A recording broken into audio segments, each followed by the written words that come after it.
Welcome to Nasdaq Trade Talks. I'm Jill Malandrino, Global Markets Reporter at Nasdaq.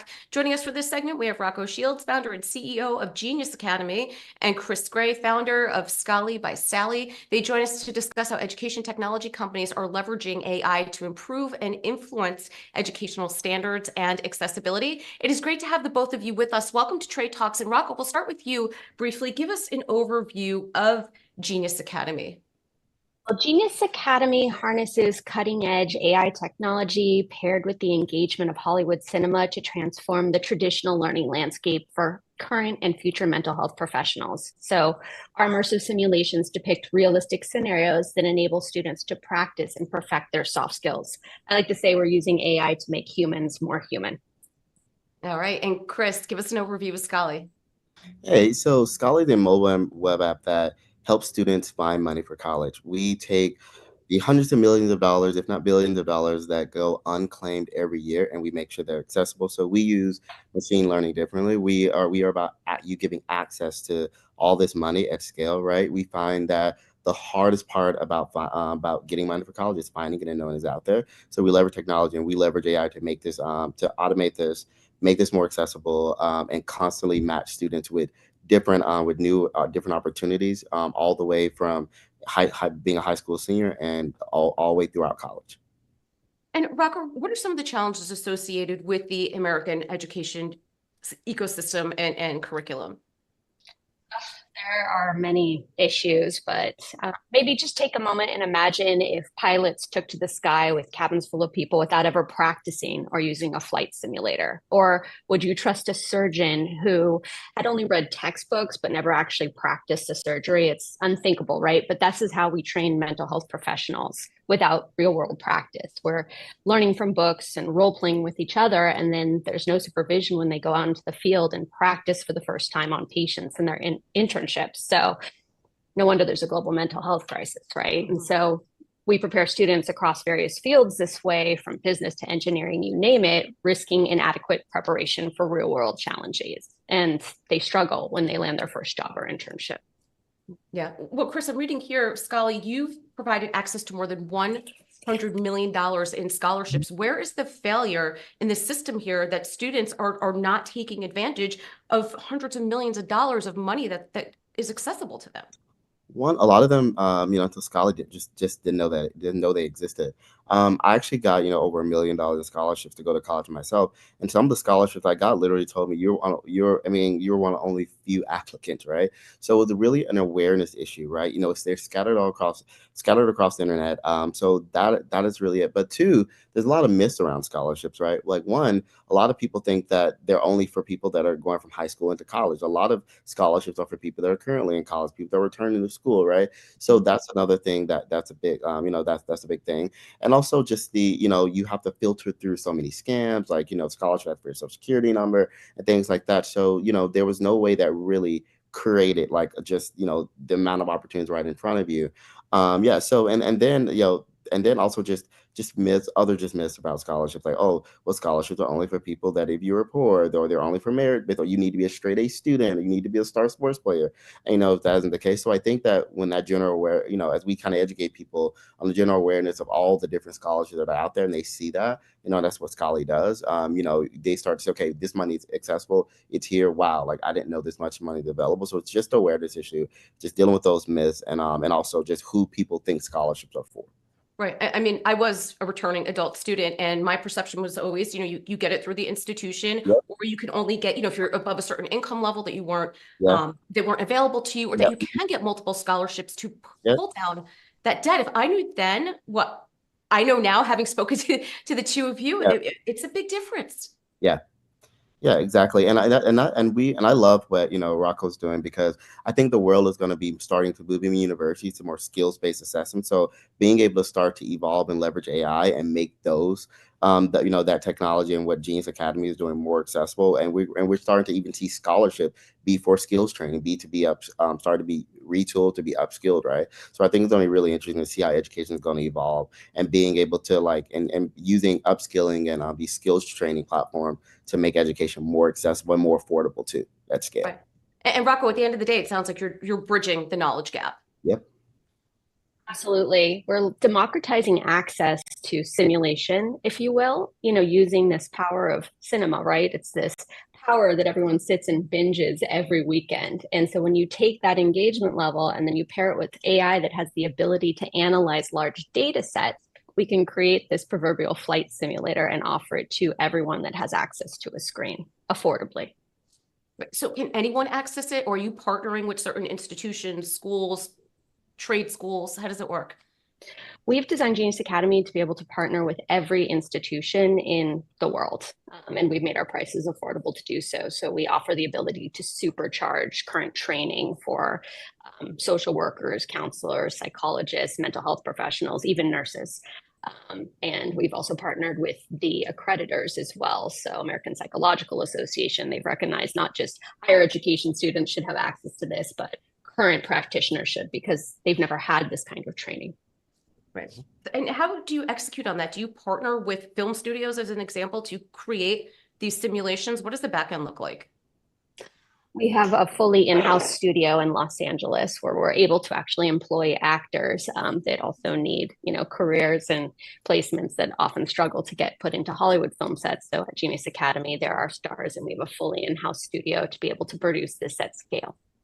Right. And Chris, when you think about the future of ed tech and integrating AI technology, how can that change? How can it scale programs such as yours to make school more accessible? I mean, I would imagine that finances, that's the biggest barrier.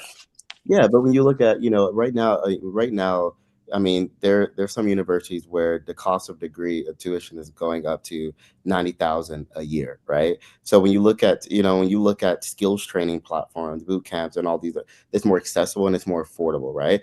And the outcomes are more immediate because you're being trained for a specific skill to do a job versus just spending necessarily like spending $200,000 really just on a degree. So I think universities will, because universities have massive endowments, right? Like, so they're not going anywhere. But I think that they will adapt and I think use programs like Genius Academy, make those sort of partnerships to integrate them within their learning to be able to supplement what they're learning. So I think that at higher education, like university won't go anywhere, but higher education will evolve to incorporate this AI to scale, and I think it will overall be profitable for them because they'll be able to serve more students, and be able to and who probably just couldn't afford to do anyway, and then education more accessible. So I do think like that's just the future of work is going to be incorporated into higher ed, and we're going to start to see that. And with Scholly, to that point, it makes scholarships, go a longer way, right? So rather than $20,000 really helping like one student, that $20,000 maybe can help 10 students or 15 students, right? So it's, the skills training and things are a lot more affordable than $200,000 degree, right? So I think that that's what we're going to see. So we already seeing that with certain scholarships. If you read those, really think we can use them to find trade schools, skills training, vocational schools. So we're starting to see where, hey, like as long as you're pursuing some form of education, you can be able to apply certain scholarships for that. Are we answering the existential question of why university is so expensive in the United States? Is it simply a function of FAFSA will give you loans for whatever colleges choose to charge, and that tuition essentially doesn't have a cap because they know they're going to get funding for it anyway? Yeah, so I think that, I think that the colleges and the relationship with the government, it always gets so. But yeah, historically that has been the issue, right? When federal loans are just, you could just borrow them at will. So really colleges don't have any incentive to drop prices or not raise them. It's colleges are business, right? That's their business model, right? Just like Netflix goes up every $2 every other month. That's the same thing. They just are raising their revenue, right? Because they have literally an unlimited. They have a recurring customer that will come every year, and they have a organization, the government that will fund that will literally pay the cost, right? So it's just a business model, and I think that when the economic shift, where I think that when colleges, I think there should be some sort of like sense of regulation around just what colleges and college, because when they're more than covering their expenses. Most of these colleges have massive endowments and then some, but they can literally cover their operating costs for eternity, and not have to raise costs. I think that there just needs to be. I think there's a solution, but it's going to take a public-private partnership between, I think, the government and these universities, both private and public, to like really come to a point where they can really put some economic supply demand controls over these costs. Yeah, well, let's certainly hope so. I mean, Rocco's, something such as Genius Academy, when you start to have companies leveraging AI and other emerging technologies that make it more scalable, more accessible, and to your point, democratizing access to education, you would hope that that model would influence the cost of college itself. People simply are just not going to attend those institutions. And it's a shame that students will miss out on that experience if it's something that they want. You know, part of my vision is to enable even community colleges, associate's degree, to have access to exceptional curriculum that would have otherwise been siloed at like the Harvards or the Georgetowns of the world. You know, not every student is privileged enough to be able to get into that university or even be able to, you know, get resources to do that. So education technology in general has this amazing ability to be able to level the playing field for all learners, no matter where they are. Chris? Yeah, exactly.